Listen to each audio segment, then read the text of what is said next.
Ano nga ba ang posibilidad na itong Terra Firma ay nagtatank sa season na ito para makuha ang 6'10" center ng UP na si Quentin Milora Brown?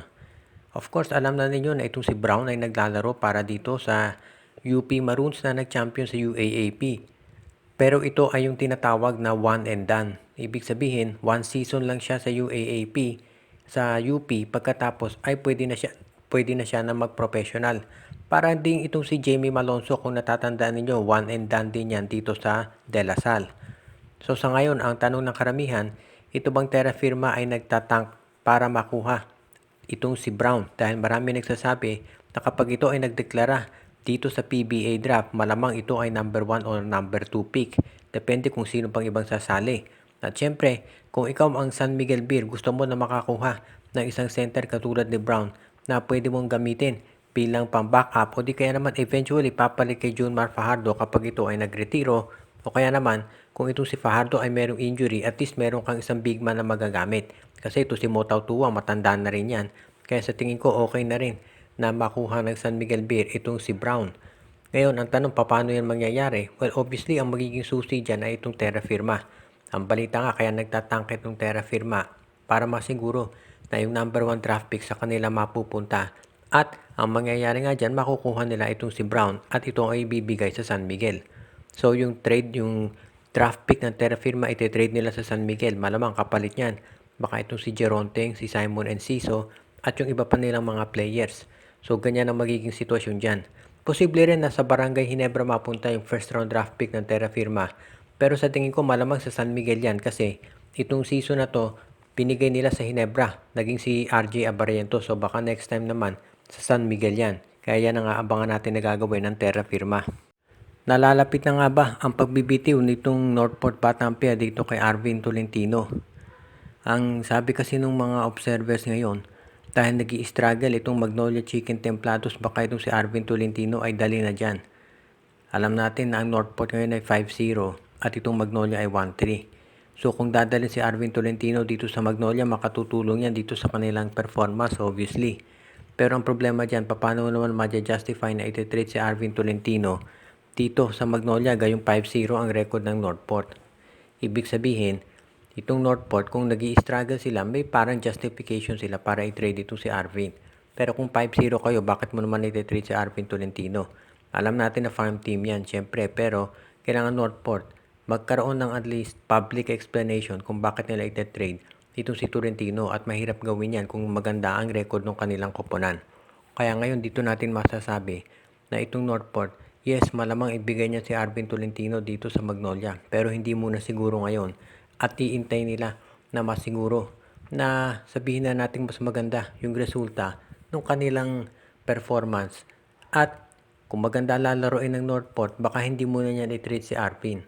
Ngayon, kung Magnolia naman, kung gusto na nilang makuha yung itong si Arvin Tolentino, sa tingin ko kailangan muna nilang mag-intay or mag-offer sila ng isang mas mahusay na player or either ka-equal nito si Arvin Tolentino. Yan lang ang paraan para ma-justify yung ganitong klaseng trade.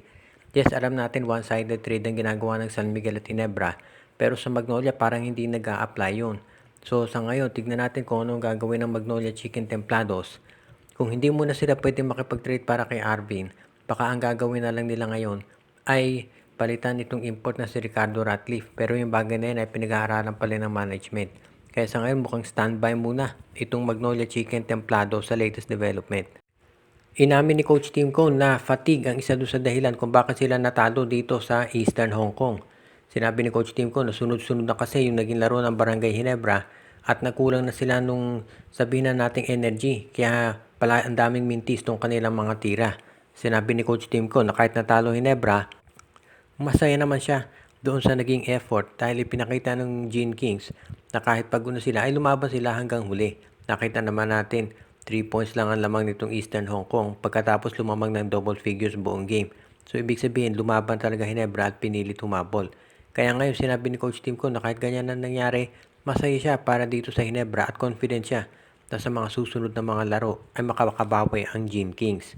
Sa ngayon, ang focus daw ng Ginebra syempre dito sa susunod nilang game kontra dito sa Terra Firma Jeep. Alam naman natin wala pang panalo Terra Firma at walang umaasa na sila ay mananalo kontra dito sa Barangay Ginebra.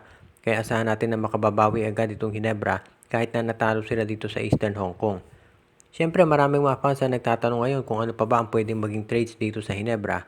Pero ang Gene Kings ay mukhang nag-iintay lamang ng magandang tiyempo o hindi sila kaagad-agad nagagawa ng mga biglaang hakbang dahil siyempre inaabangan nila yung pagbabalik itong si Jamie Malonzo at itong si Isaac Go. Kaya ngayon itong Barangay Ginebra, pwede nating masabi na magiging isa sila dito sa top contenders, assuming of course nagagawa sila ng mga tamang hakbang at dahil si Coach Tim ko na may hawak dyan, ito ay nasisiguro natin. Kaya ngayon dito sa Barangay Ginebra, asahan natin na itong conference na to, obviously hindi sila magpapalit ng import unless of course mag-injury si Brownlee. Pero sa tingin ko malabong mangyari yan dahil maganda naman ang kondisyon nito. At yung mga trades ay depende yan dito sa magiging performance ng kanilang mga players na nandito sa lineup ngayon. At kung makababalik mula sa injury, itong si Isaac Go at si Jamie Malonzo.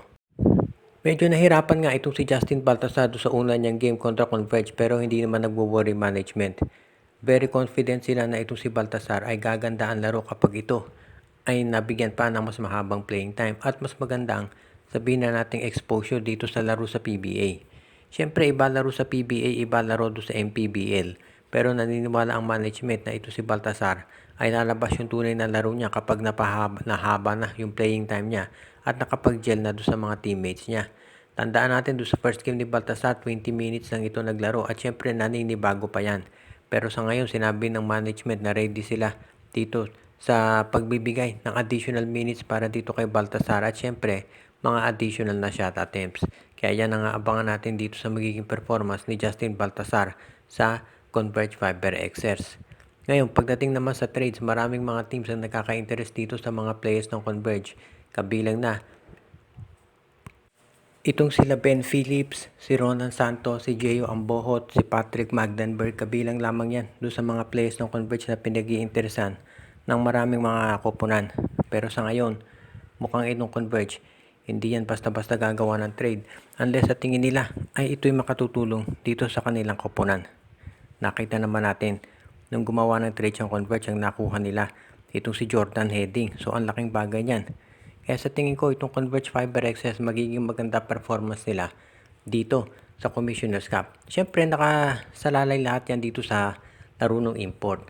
Pero sa ngayon wala pang balita na itong Converge Fiber Access ay magpapalit ng import.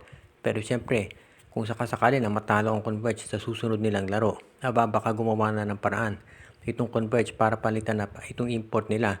Dahil syempre alam natin, di kalibre yung mga players na nandito ngayon sa PBA, lalo na yung mga imports at pati na mga local.